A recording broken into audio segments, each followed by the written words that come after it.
திருகோணமலையினுடைய முதலாவது மாநகர சபையின் முதலாவது பாதீடு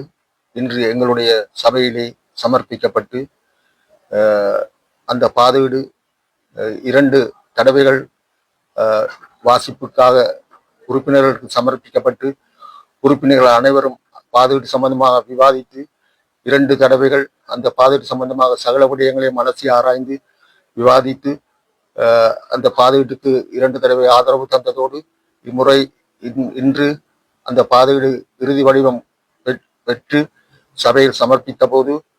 அந்த பாதீட்டை சபைக்கு சமூகம் அளித்திருந்த அனைத்து உறுப்பினர்களும் ஏகமனதாக இந்த பாதீட்டை ஆதரித்து ஆதரவு தந்ததற்கு எனது சபையின் உறுப்பினர் அனைவருக்கும் நான் நன்றி கூறிக்கொள்கின்றேன். இந்த பாதீட்டை முன்மொழிந்து திரு அஜித்குமார் அவர்களுக்கும் வழிமொழிந்த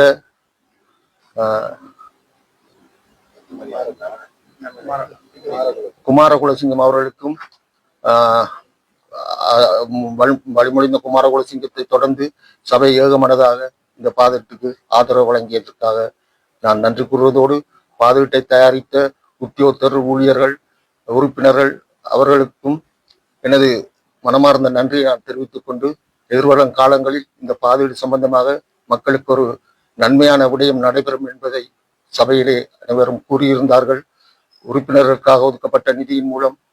வேலை திட்டங்கள் நடைபெறுவதோடு எங்களுடைய திருவண்ணாமலைக்கு தேவையான விடயங்களை நாங்கள் செய்வதற்கு எமது சபையும் நானும் தயாராக இருக்கின்றோம் என்பதை மகிழ்ச்சியோடு தெரிவித்துக் கொள்கின்றேன். நன்றி, வணக்கம்.